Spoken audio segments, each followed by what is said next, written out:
Hi guys, good morning. Tuni jingka pungko makhai well donin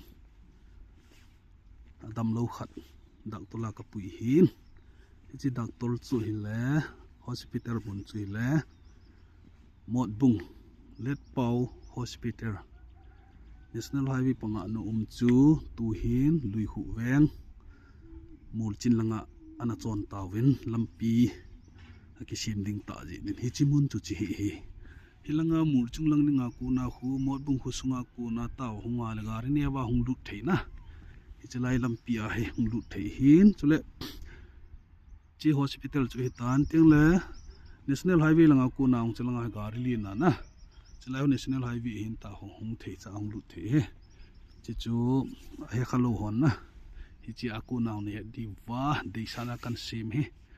sikir sebab le kingai damu de chi he hospital chana atha chutai smart thene sunglo no manom he tiles war senai pha pi he je chun hin zone an ti chu he amun mod bung ka pu pi district hi oh thank you ko koi